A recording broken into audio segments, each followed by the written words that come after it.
Ironclad, The Battle for Blood, also known as Ironclad 2. Obviously a sequel to the original Ironclad movie, which was directed by Jonathan English. Now this film is also directed by Jonathan English. I will point out though, it doesn't have a lot to do with the original film, so you can watch this as a complete separate entity. It does take place in the same sort of continuity, and we have a character called Guy, who was actually a squire in the original movie, who returns for this one, although he's played by a different actor. But as I say, you don't need to have seen the first film. This film I don't think is actually based on any historical events, other than the fact that the English and Scots were kind of at odds. But other than that, I think the actual story itself is purely a fictional one. Now, the story really focuses on this character, Guy, who is pretty much just kind of a mercenary at this point, and he's just kind of doing his own thing, going from bar fight to bar fight. And he's contacted by his cousin, and their castle has been under attack by the Scots, and his uncle, Guy's uncle, has sent out his young cousin to try and find Guy and gather up some kind of mercenaries to help defend the castle. So it's kind of a similar plot to the original film, to be quite honest. You don't have the kind of a Knights Templar that you did in the first movie. Guy and his kind of friends, who I'll come on to in a bit, are purely mercenaries. Now, the Guy gathers up a bunch of his kind of like cohorts. You've got his quiet and kind of mysterious best friend. You've got this kind of vile sort of executioner, and you've got this kind of this sort of female warrior called Crazy Mary.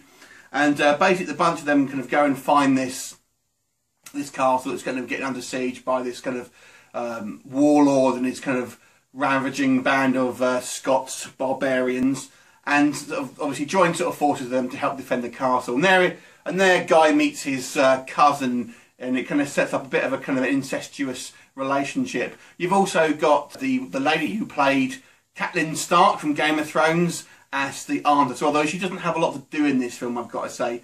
Now, there's quite a lot of action in this film. It's a very, very slight plot. Like I say, it is just basically this kind of bunch of mercenaries go to this castle and defend it. That's pretty much it.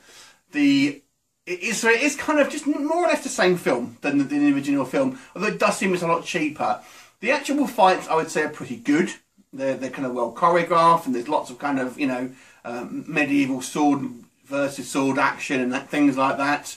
There are kind of a few uses of CGI to enhance the kind of action, and there's one absolutely terrible piece of CGI that will really stick out. You know exactly what I mean when you see it.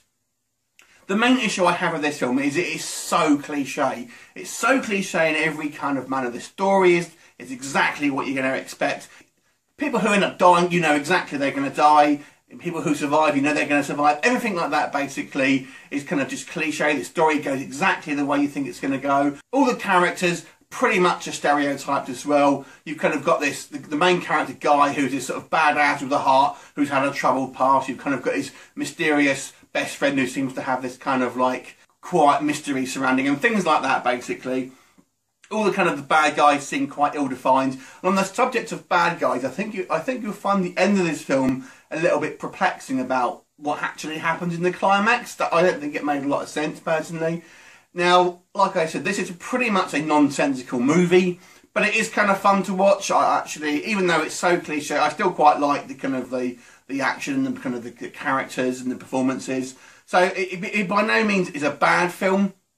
But I don't think it doesn't try to do anything new with this sort of genre, and it really is just kind of a forgettable sort of, medieval sword fight film, if you kind of like that sort of thing. Not really a fantasy film, but, I don't think it takes place in any real historical context. So overall, it's pretty damn average, so I'm going to give it 5 out of 10 because of that. Have you seen it? What did you think of it? Leave me a comment and I'll look forward to seeing you next time. Bye for now.